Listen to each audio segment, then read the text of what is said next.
Sa video na ito ay pupuntahan ko ang lahat ng city na meron sa Metro Manila sa loob lamang ng 24 hours. Tama ang narinig nyo. Pupuntahan namin ang lahat ng city na napapaloob sa Metro Manila sa loob lamang ng isang araw. Pero ano-ano nga bang city ang napapaloob sa Metro Manila? Merong total na 17 cities ang meron sa Metro Manila. Nandyan ang Quezon City, Caloocan, Valenzuela, Navotas, Malabon, San Juan, Pasig, Mandaluyong, Taguig, Makati, Pasay, Maynila, Parañaque, Las Piñas, Muntinlupa at Marikina City. Kaya ang malaking tanong sa challenge na ito ay makakaya nga ba namin puntahan ng 17 na cities na ito sa loob lamang ng isang araw? At ano-ano ang mga diskarte na gagawin namin para matapos ito? Ayan ang malalaman nyo sa video na ito. Kaya tara, samahan nyo kami sa journey namin na tinatawag na Metro Manila Loop.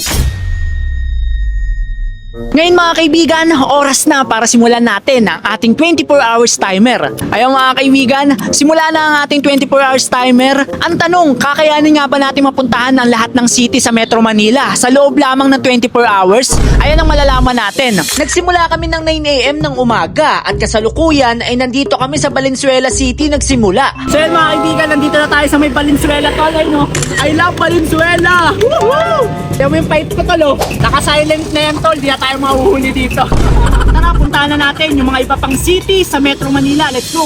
Nagbiyahe na ulit kami at hindi sa kalayuan ay nakarating naman kami sa Malabon City. Ngayon mga kaibigan, nandito na tayo sa may Malabon tol. Ay no? I love Malabon! Woohoo! Ang next destination naman natin ay sa may Navotas. Kaya tara, samahan nyo kami. Let's go! Bago namin gawin ang challenge na ito ay pinagplanuhan talaga namin ng matindi ang mga ruta na dadaanan namin para mas mapabilis ang challenge na ito. So yun mga kaibigan, kakarating lang natin sa may Navotas tol.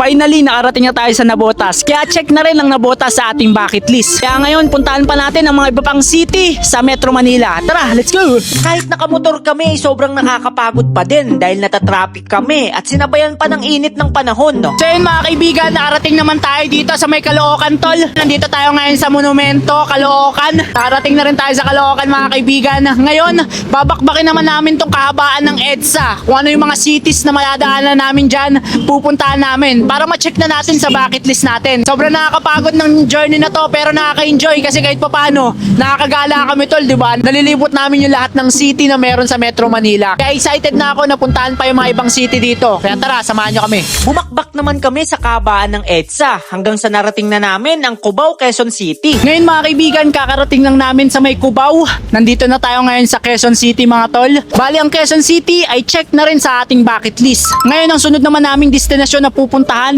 ay sa Marikina City. Ay naman yung sunod na city na pupuntahan namin. Kaya tara, samahan nyo kami. Ang balak sana namin ay magdire-diretso sa EDSA. Kaso napagtanto namin na mas matatagalan kami kung doon kami dadaan. Kaya naisipan na muna naming unahin ang mga city na nalalayo sa EDSA para maiwasan namin ang matinding traffic.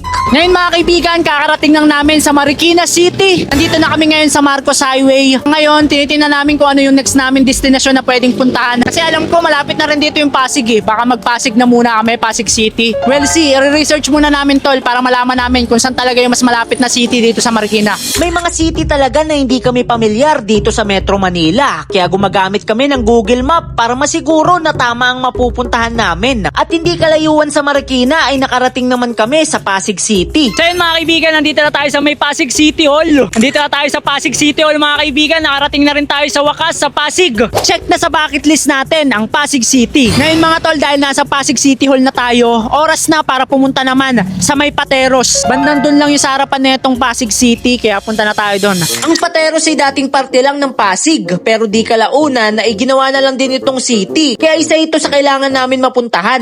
So yun mga kaibigan, kakarating lang namin dito sa may Pateros. Ayun na, nandito tayo sa The Church in Pateros. Kaya yung Pateros, check na rin sa bucket list natin. Sobrang init na ngayon mga kaibigan kasi mag-alas 12 na ngayon ng tanghali, kaya sobrang init. Di ko alam kung ano yung next destination namin. Aaralin pa namin kung ano yung pinakamalapit na way. Dahil mag-aalas 12 na ng tanghali ay sobrang init na ng panahon. Kaya napag-isip-isip namin na unahin na lang ang malalayong lugar sa Metro Manila para babalikan na lang namin yung malalapit lang na city. City. Kaya inuna na naming puntahan ng Muntinlupa City dahil sobrang layo nito. So yun mga kaibigan, makalipas ang 30 minutes, finally, nakarating na tayo sa Muntinlupa mga kaibigan. No? Sobrang layo ng biyahe namin tol. Tapos tirik na tirik pa yung araw, kaya sobrang nakakapagod talaga. Pero mabuti na lang, nakarating na rin kami sa Muntinlupa mga kaibigan. Ang next destination namin ay sa may Las Piñas naman. Bali pa ganun naman yung sa may Las Piñas tol.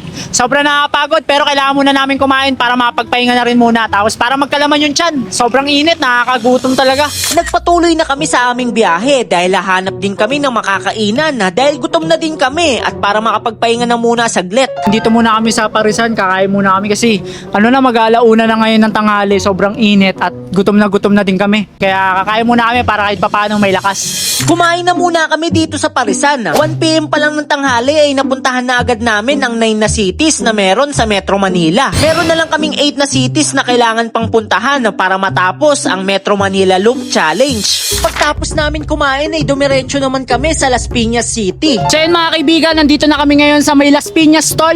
Ayun yung SM South Mall dito sa may Las Piñas. Ngayon dahil nakarating na tayo sa Las Piñas, check na rin sa bucket list natin ng Las Piñas. Kaya ngayon pupunta na tayo sa may Parañaque tol.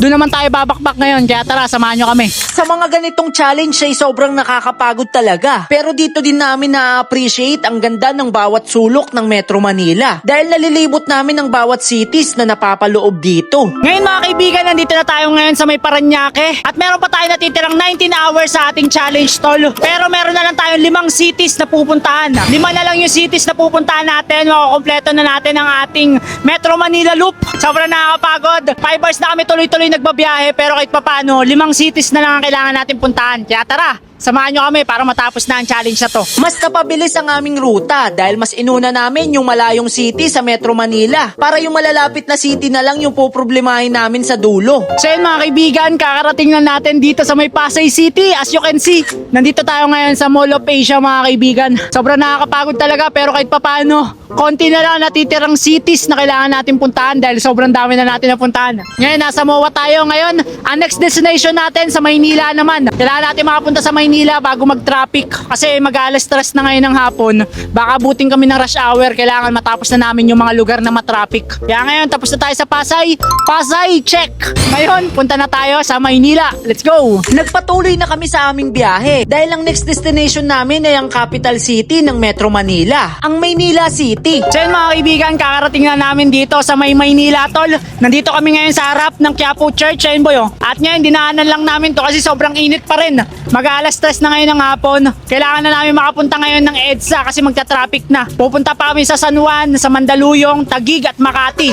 Kailangan namin mapuntahan siya bago mag-rush hour kasi sobrang init. Tapos pag nag-rush hour pa, matatagalan kami. Kaya kailangan bumakbak na agad kami. Ito yung sinasabi ko kanina. Kaya inuna na namin yung malalayong city sa Metro Manila ay para ang mahuli na lang sa listahan namin ay ang mga city na madadaanan lang sa EDSA. Sa ganung paraan ay mas napabilis ang aming mga ruta sa Metro Manila Loop. So yun mga kaibigan, kakarating na natin sa Green Hills tol.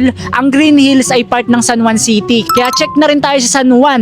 Nakapunta na tayo sa San Juan. Ngayon naman, 3 na lang natitirang cities na hindi natin napupuntahan, which is yung Mandaluyong City, Taguig at Makati. Ngayon puntahan na natin kasi mag-alas 4 na rin ngayon ng hapon. Magiging rush hour na rin. Kaya kailangan mapuntahan na namin yon. Kaya tara, puntahan na natin ang huling 3 city na hindi pa natin napupuntahan. Let's go! Nagpatuloy na kami sa aming biyahe sa EDSA hanggang sa marating naman namin ang Mandaluyong City. So yun mga kaibigan, kakarating na natin dito sa Mandaluyong City mga kaibigan, kung oso.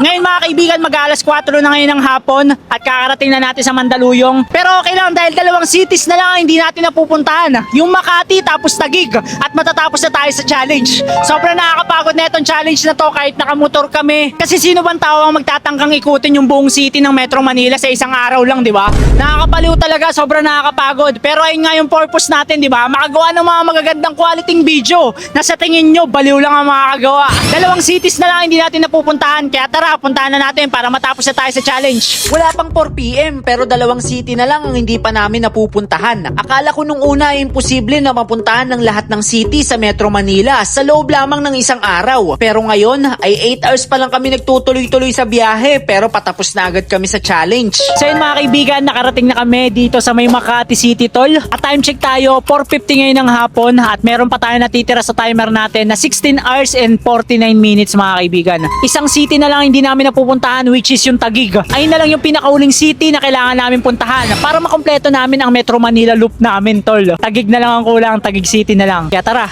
biyahin na natin. Wala na kaming sinayang na oras at nagbiyahe na ulit kami papunta naman sa Taguig dahil ayun na ang pinakauling city na kailangan namin puntahan para matapos ang challenge na ito. So yun mga kaibigan, finally nakarating na tayo sa Bonifacio Global City. Dito yan matatagpuan, tol, sa Taguig City. Bali nakarating na tayo sa Taguig City ng hapon pa lang mga kaibigan, hindi tayo inabot ng gabi. Ito na yung pinaka last spot na pupuntahan namin dahil ito ang pinakauling city na kailangan namin puntahan para magawa namin ang Metro Manila Loop. Pero finally, narating na natin mga kaibigan. Bali tapos na tayo sa ating challenge. Natapos natin ang challenge mga kaibigan na meron pa tayong 15 hours na nalalabi. Bali 9 hours lang natin binakbak yung challenge mga kaibigan. Nakarating na agad tayo sa lahat ng city na meron sa Metro Manila. 9 hours lang, tol, nagawa natin yung Metro Manila Loop, di ba? Napaka-solid, tol. Dito na natatapos ang ating challenge. Sobrang nakakapagod gawin nito pero sobrang saya din dahil malaking achievement sa akin nito dahil napuntahan ko ang lahat ng city sa Metro Manila sa loob lamang ng 9 hours. Dito na natatapos ang video. Kung nagustuhan nyo ang mga ganitong video, ay huwag nyo kalimutang mag-subscribe sa YouTube channel ko dahil road to 200,000 subscribers na tayo. At gaya na ipinangako ko, ibibigay ko sa inyo ang iPhone 13 brand new pag umabot ako ng 200,000 subscribers. Kaya ikaw na nanonood tapos hindi ka pa nakapag-subscribe, mag-subscribe ka na rin. Let's go!